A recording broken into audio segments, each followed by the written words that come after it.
Bienvenue dans ce module 4, rédiger la partie pratique de votre mémoire. C'est une partie qui est ici présentée parce que voilà, c'est optionnel et tous les stages et tous les mémoires n'ont pas de partie pratique. Mais si tel est le cas, je vous donne ici quelques repères pour rédiger un mémoire avec une partie pratique, comment agencer la partie synthèse bibliographique et la partie pratique dans quelque chose de cohérent. Alors, qu'est-ce que j'entends par partie pratique?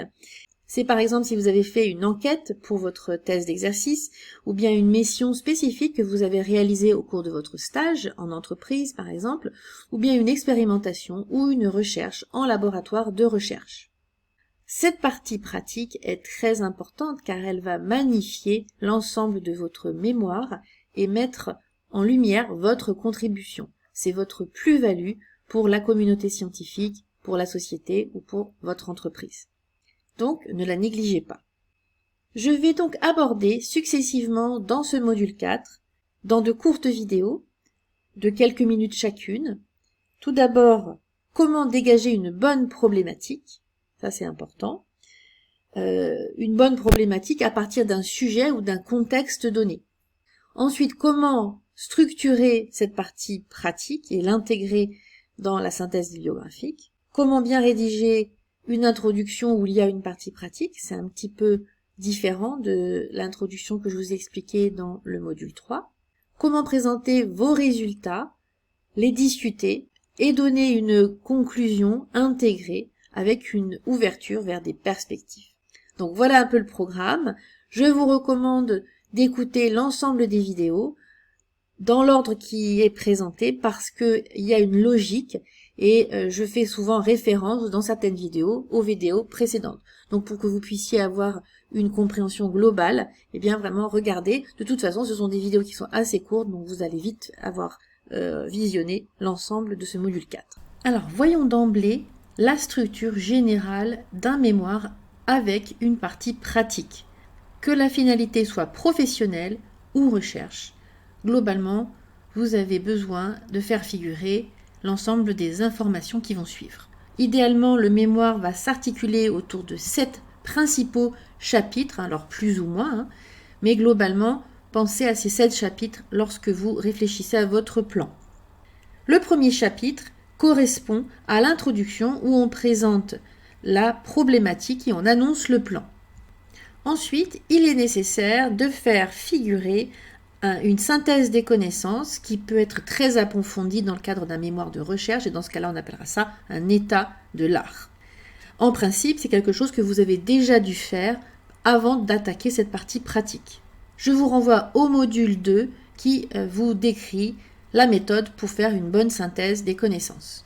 À la fin de cette synthèse des connaissances, vous êtes en principe en mesure de formuler le ou les objectifs de votre partie pratique et de formuler les hypothèses scientifiques sous-jacentes. C'est tout l'objet du chapitre 3.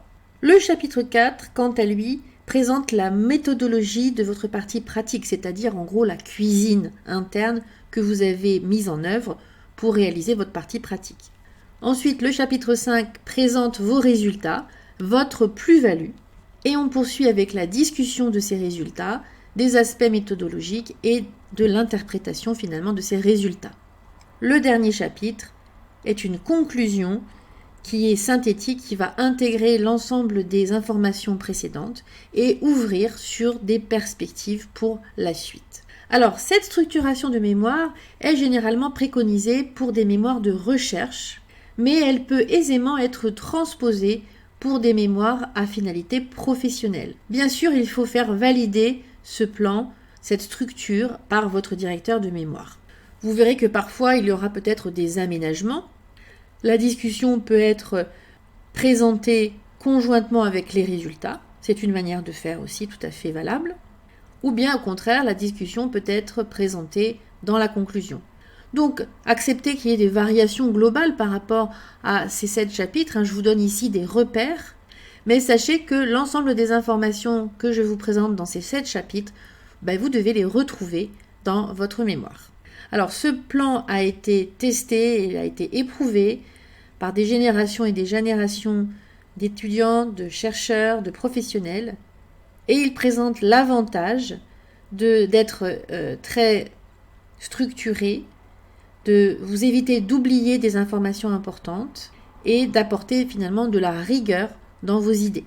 Alors je vous propose, dans les prochaines vidéos, de décrire successivement ces 7 chapitres à partir d'un exemple pris dans les mémoires que j'ai eu l'occasion d'encadrer, et notamment le mémoire d'une étudiante qui s'est intéressée à la méditation de pleine conscience comme méthode pour améliorer les performances en maths chez les élèves du collège. Donc tout un programme. Je vous dis à tout de suite pour la suite de ce module.